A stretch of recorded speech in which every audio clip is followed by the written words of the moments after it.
in your personal brand, there's so many things you can do. And there's some things that make a pop more than others. And TEDx Talks are one of those things where it's a one and done, it's a set it and forget it. And if you do it right, you put the masculine energy out into execution, you get this feminine energy back of attracting things. Because if you go viral, which I'm learning is just as much of an art as it is a science, you attract so many opportunities you never would have attracted, and it can be truly life-changing. Obviously, we're talking to, coaches and healers. How important is the topic of the TEDx talk to directly into what they're teaching? Because sometimes I can see a correlation and sometimes I can't. That's a great question.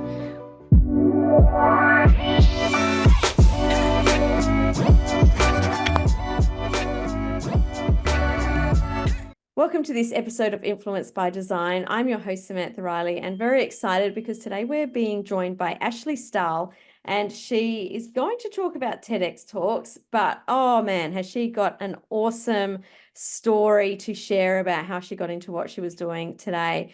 So strap yourselves in, and Ashley, welcome to the show. Thank you so much for having me on. Such a pleasure. Now, you've done multiple TEDx Talks. Yeah. Tell us how you very first got into TEDx.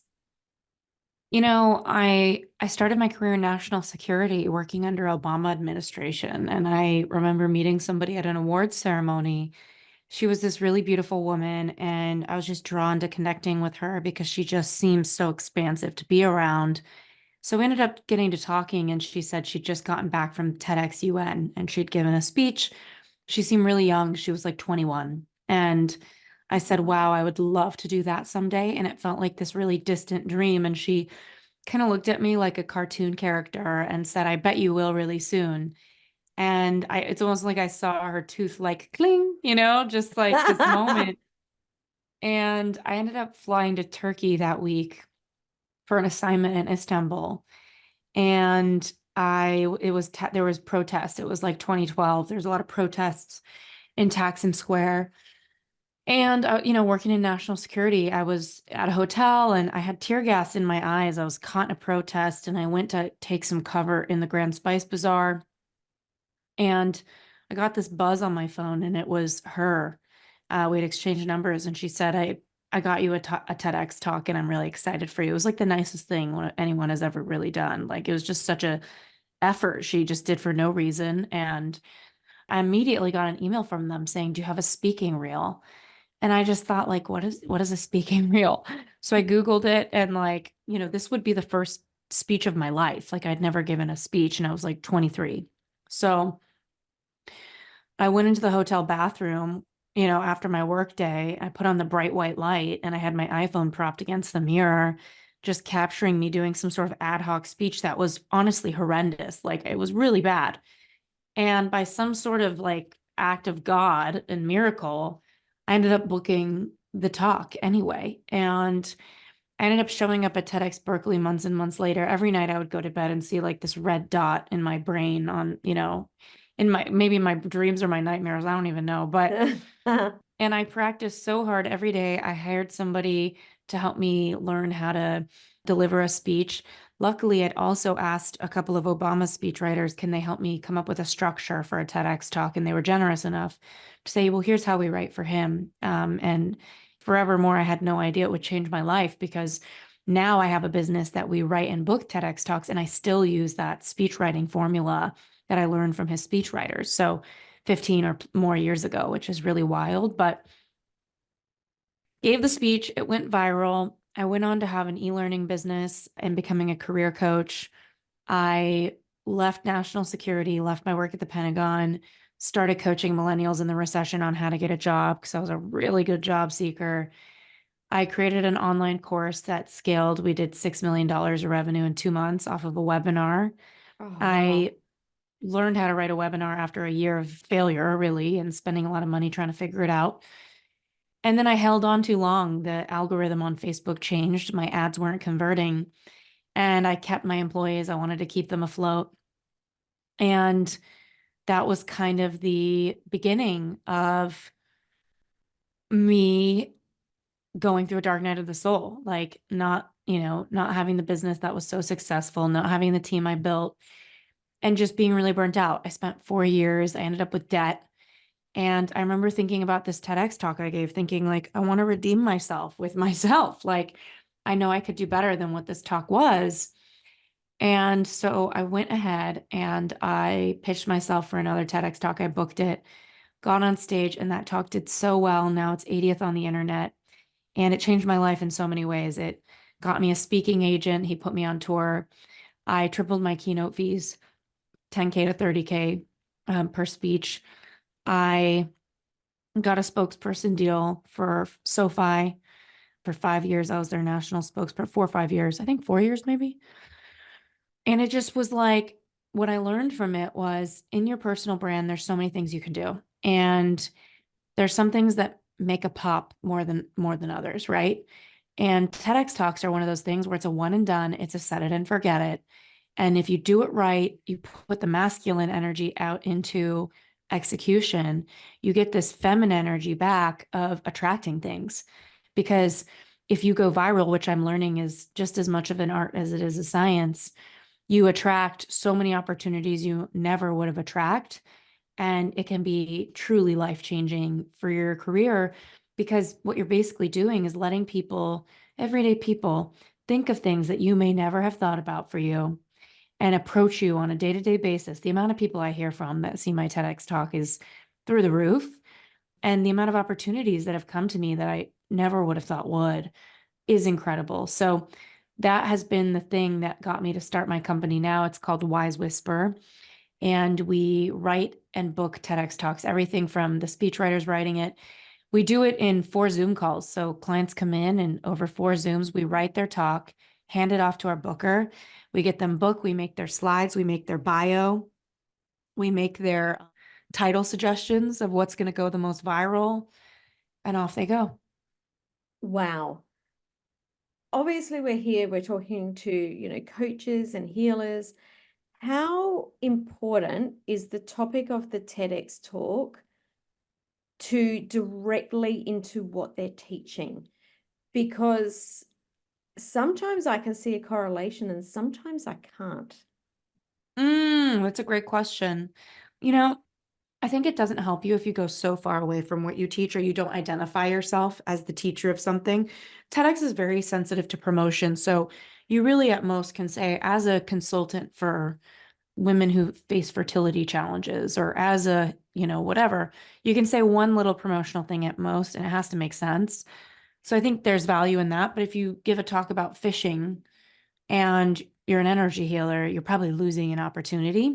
Yeah. That being said, we have a third of our clients are New York Times bestselling doctors, mental health practitioners, all sorts of different things like that in the medical space, stem cell researchers, longevity experts.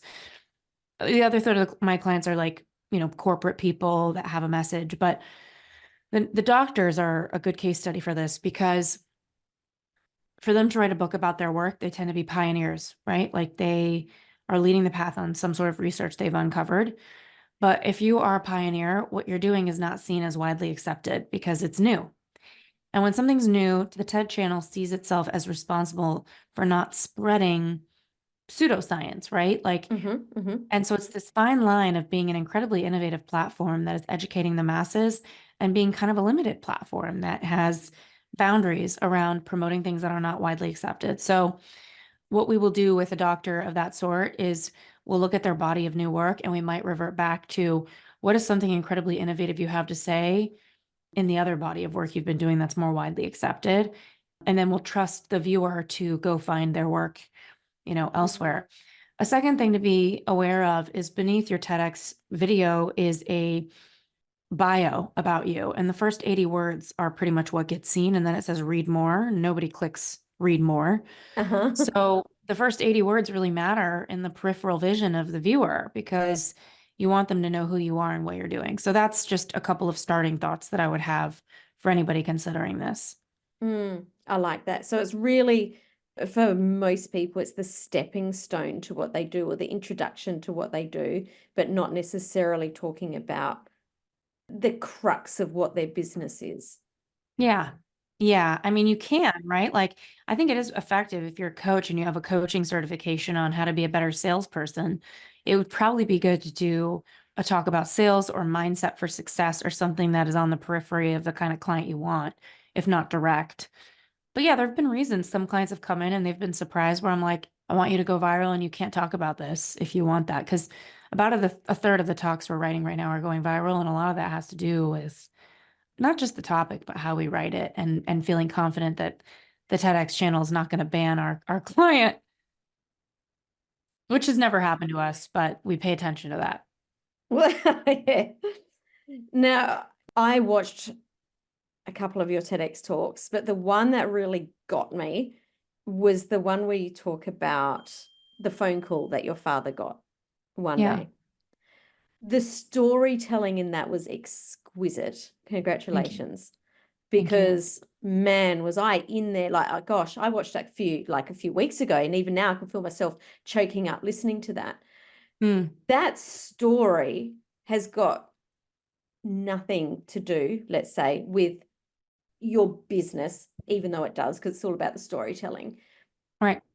At that time, what was it that made you or inspired you to create that TEDx talk? And how did it relate to other things that you were doing on the side?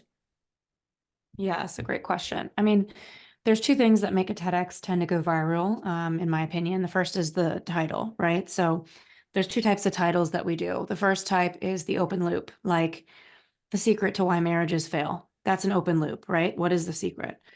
The second type of title is straightforward. So my talk that you're referencing is called How to Figure Out What You Really Want. That's very straightforward. Like there's no mystery in the title. That's kind of how I think about titles. And we do a lot of research when we finally nail a title for a client. But another piece of virality is the opener, which is what you're referencing, my story about my dad. And for anybody listening who hasn't seen that talk, it's about my dad getting a phone call that someone kidnapped me. And what's interesting about that TEDx talk that I learned is that your opener doesn't have to have anything to do with the rest of the talk. It's a good speechwriter's job to weave the opener into the rest of the talk. So I think the question for people is like, how do we engage people? How do we get people excited to listen to us from the onset, right? And I think that has to do a lot with the opener. So yeah, I would advise anybody who's listening to this, if you want to do a TEDx talk, I know what I'm doing at Wise Whisper is like a high-end service. I think anybody can write and book a TEDx talk. Not everybody's meant to give one. I feel like Mm-hmm. you do need to have real content, really real things to say that you believe in. You don't want to be fully recycling what people say. And if you are recycling something, you want to have a different take on the thing you're talking about, right? Like I was just on another podcast the other day and I was giving an example of this. I was talking about how people talk about getting out of your comfort zone. And a lot of people, if they don't have a lot of content and mindset, they might say that's a tip, right? Get out of your comfort zone. And a lot of people think that getting out of your comfort zone means doing something different. I need to go ask that guy out or girl out or whatever somebody's thinking at their grocery store. I need to go pitch myself for that big business opportunity. Like I'm getting out of my comfort zone. But that is pretty standard advice, right? What's different is if you have a new take on it. So, for example, my take about comfort zone is that most people talk about what you need to go do, but not enough people talk about what you're going to have to face. And when I think about being an entrepreneur and getting out of my comfort zone, the things that have gotten me out of my comfort zone have nothing to do with the things I've had to go do. There's plenty of things that are hard that I've done, but a lot of it's been the things I have to face that I'm not doing, things that come my way that I don't know what to do, right? Like when you play big enough as an entrepreneur, you might attract like really tough employees that you have to fire. You might attract lawsuits. The amount of friends I have who have a lot of success, have a lot of integrity, they just naturally attract lawsuits because that's what happens when you play big. I wish that wasn't the case, but these are the things I didn't know we have to face, right? And so that's a different and original take on comfort zone, right? That's content. And so my advice for somebody is if you have a sound bite, make sure you have your own perspective on it that you can share. So if I did a talk on tips to break past your next level, and I wanted to talk about comfort zone, I just kind of gave an example of how I look at it differently and how I would talk about it. So I think it's important anybody who's giving a talk, they kind of be mindful, like if what you're saying, and again, you don't need to have something new to say, but you have to have your way of saying it, right? Like I have online courses about how to start a podcast, how to get clarity in your career, how to get a job offer. And I talk about salary negotiation, but maybe a lot of those tips, like those are things I've done for me, they work. And maybe you've heard it before, right? But what makes me different is the way I deliver the content, right? Like I've read 20 Yeah. books about negotiation. I can bring in different people. Like this person's going to take this thought about negotiation. This person's going to take this. Here's what I think based on what they're thinking. So part of content is taking what everybody's saying and giving your take on it. Another thing is like the way you deliver the information, right? Like I talk to my students, like negotiate salary like you're ordering a sandwich at Subway. Like, do you want pickles or onions? Like neutral, right? That's my own content. So I think it's important for people to find their original self, and that can be through curating information. It doesn't have to be through having your own take. Mm. So you just mentioned in there that not everyone should have a TEDx talk. Yeah.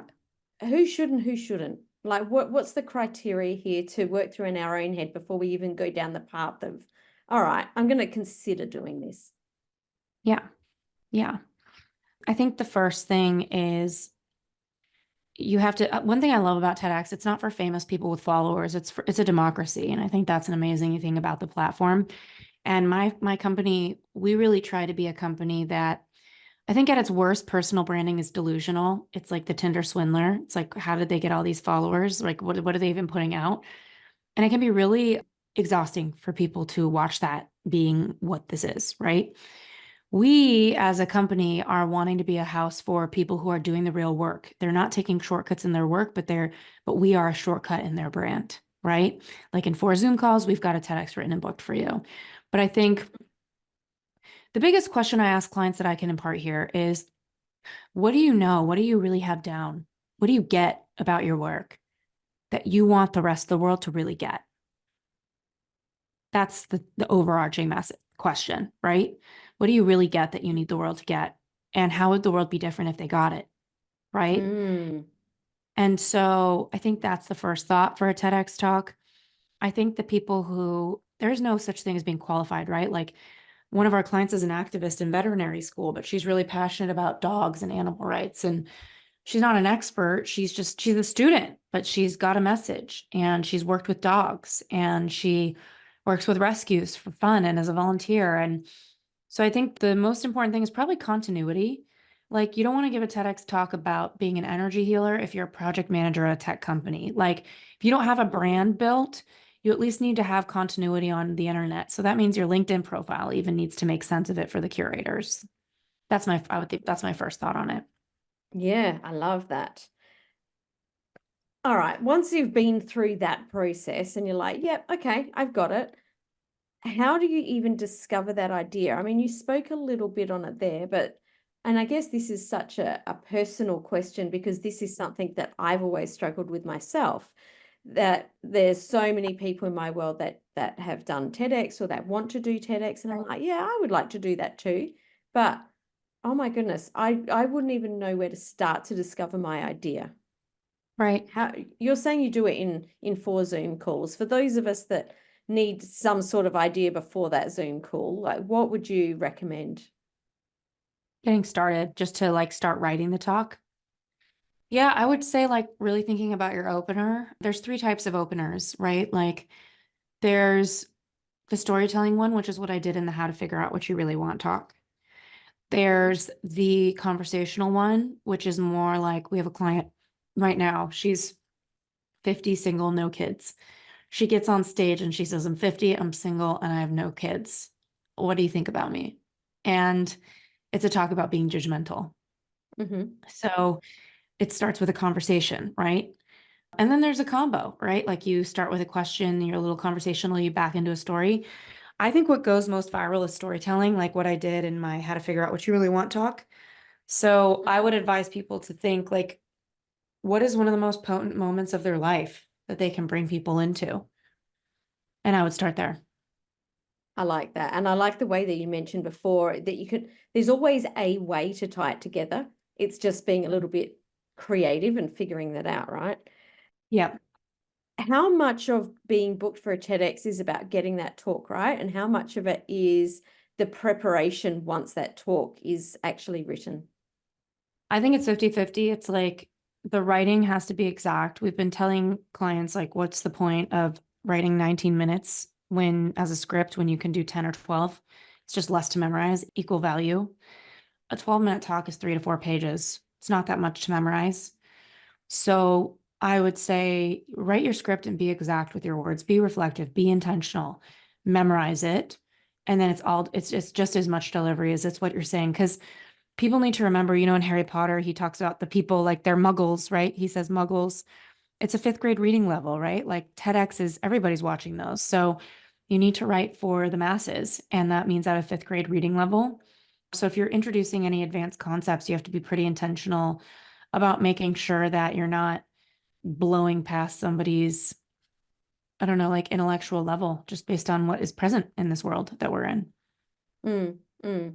What else would you like to leave the listeners with today that are considering doing a TEDx talk, that for anything from logistics to the creative to delivery? I mean, we have our booker booking the talk, so I don't know enough about what she's doing. She's just partnered with us. But as far as the writing goes, I would say what makes you relevant, like relevance is resonance. So the deepest thing to do is really ask yourself, am I moved by what I'm saying? Do I feel deeply what I'm saying? Not just did I say it nicely, but how do I feel when I read it? Going viral is not easy, but it is simple. Like simply write the best thing you've ever written. Mhm. I love that. Ashley, where can people find out more about you? Everything about what we're doing with TEDx is at ashleystahl.com/TEDx. We're rebranding. I started the business just a little bit ago, and we have so many talks we're writing that I haven't gotten around to it. So that's like the best place to kind of see what we're up to. If anyone applies to work with us within a month of this episode airing, please say that you come from Samantha so that I can give you $1,000 off. And yeah, I have a book called U-Turn, all about getting connected to yourself, which I think really plays a role in my work with TEDx now, much more than I realize. That's everywhere books are sold. I'm on Instagram. And yeah, it's been an honor to be here with you. You asked really good questions. Oh, thank you. I love to speak with interesting people, and I feel very grateful that I'm in a position where I can do that. So selfishly, I love the fact that I get here to speak with people like you and to hear a little bit about what goes on in your mind and what you're doing in the world. So thank you for coming onto the show and sharing that. Thank you so much for having me on.